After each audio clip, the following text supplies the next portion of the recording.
단군 신화는 우리 민족 고대사를 연구하는 분들에게는 난제 중의 난제일 것입니다.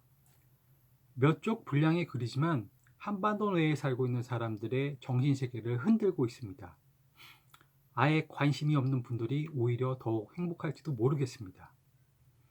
삼국유사를 쓴 일련의 글은 신화적이고 또 설화적입니다.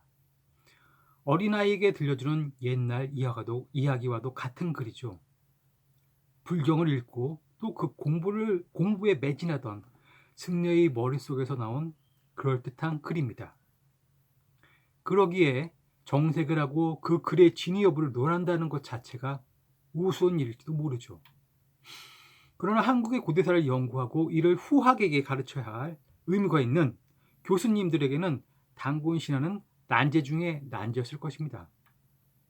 그들은 그들의 좋은 두뇌로 단군 신화를 재구성하기 시작했고 이를 세상에 가르치기 시작했습니다. 혹자는 단군 신화 속에 등장하는 민족을 아사달족이라고 명명했었으며 또 다른 분은 천신족, 지신족이라고도 했습니다. 그중 저희 주목을 끈 것은 바로 단군 신화를 예맥족의 결합으로 이해하는 주장이었습니다. 더해서 한민족, 즉 한족도 등장하죠. 이런 이유로 이렇게 여러 가지 학설이 난무하는 단군 신화에 대해서 자신이 갖고 있는 지식만이 진실이라고 주장하는 것은 단지 고집일 수밖에 없는 것입니다. 단군 신화를 예맥족의 결합으로 이해하기 시작한 것이 정확히 언제부터였는지는 알 수 없지만 책을 통해서 천관우 선생께서 이를 주장하기 시작했다는 것만은 확인할 수 있었습니다.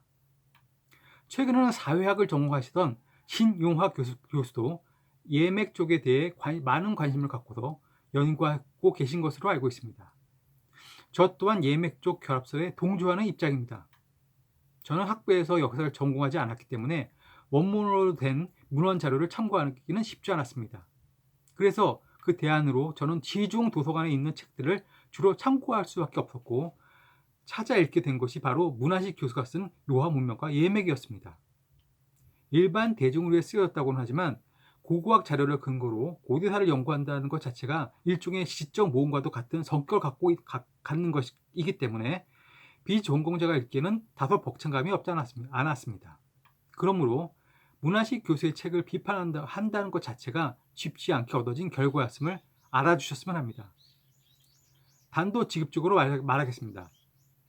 저는 맥족, 말갈족, 그리고 몽골족을 동일한 민족 집단으로 보고 있습니다. 그 첫 번째 근거는 맥족, 말갈족, 그리고 몽골족의 중국어 발음이 매우 흡사하다는 것입니다. 맥의 중국어 발음은 모입니다. 그리고 말갈의 중국어 발음은 모허이죠. 얼추 비슷하죠? 그리고 몽골의 중국어 발음은 멍구 정도인데 현지 몽골인들에게서 몽골의 발음을 확인할 수 있기 때문에 굳이 중국어 발음만을 참고한다는 것은 큰 의미가 없어 보입니다.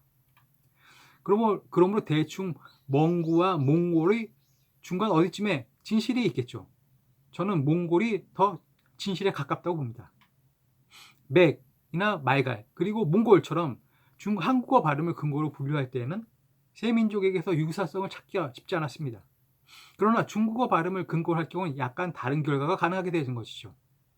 모허, 몽골. 모허, 몽골. 비슷하지 않나요? 우리가 흔히 말갈족과 연관되어 떠올리는 민족이 바로 물길입니다. 그러나 물길의 중국어 발음은 우지입니다. 발음을 근거로 구분하자면 물길은 사실 말갈보다는 옥조에 더 가깝습니다. 옥조의 중국어 발음은 워지우이기 때문이죠. 우리는 중국인 학자들이 주장하는 동북아 민족의 계통 연구를 무비판적으로 받아들이는 경향이 있습니다. 조금만 속고해 보더라도 분명 새로운 결론을 도출할 수 있는 가능성이 충분히 있는데도 이를 애써 무시하는 것으로 보여집니다. 아마도 저희 이 같은 주장은 중국 학자의 주장만을 답습하던 그런 분들에게는 이상하게 들릴지도 모르겠습니다. 맥족과 말갈족 그리고 몽골족을 동일한 민족 집단으로 보는 두 번째 근거는 그들은 동일한 지역에서 각기 다른 시기에 살던 민족으로 역사에 등장한다는 것입니다. 그러나 중국인 입장에서는 그들은 단지 모두 동북아 지역에 살던 각기 다른 민족일 뿐이었겠죠. 맥족은 중원의 정북지역, 때로는 중원의 한가운데서도 그 활약이 확인되고 있습니다. 그들의 활동 무대가 좁지 않았음을 보여주는 증거겠지요. 흔히들 일반적으로 말갈족을 여진족의 전신으로 이해하고 있습니다. 말갈족의 나라였던 발해가 거란에게 멸망당하고서 그 이후 다수가 여진족의 금나라에 흡수되었을 것이라는 가정을 하기 때문입니다. 틀리지 않다고 봅니다. 발해를 멸망시킨 거란을 함께 적으로 하고는 금나라로 흡수되는 것이 자연스러워 보이기 때문이죠. 그러나 이 부분에서 금나라가 여진족이 된 중심이 된 나라임에는 분명하지만 고려 사람 한보가 건국한 나라라는 주장도 있다는 것을 우리는 머릿속에 떠올려 볼 필요가 있습니다. 나라 이름부터 금나라라는 것이 의미심장하죠. 금나라의 최상의 지배계층에는 고려 출신 혹은 신라 출신이 적지 않았을지도 모릅니다. 표면적으로는 여진족의 나라였을지는 몰라도 그 이면에는 고려, 신라, 말갈들의 나라일 수도 있었다는 것이죠. 이면의 진실을 이해할 필요가 있습니다. 그러나 설령 다수가 금나라에 합류했다고 하도 말갈족이 사라진 것은 아니었습니다. 그들의 이름을 걸고 다시 건국된 나라가 있었으니까요. 바로 몽골을 말합니다. 문왕식 교수께서는 그의 저서로 판단컨대 주로 백제, 말갈, 예맥족 등을 연구하신 분으로 보여집니다.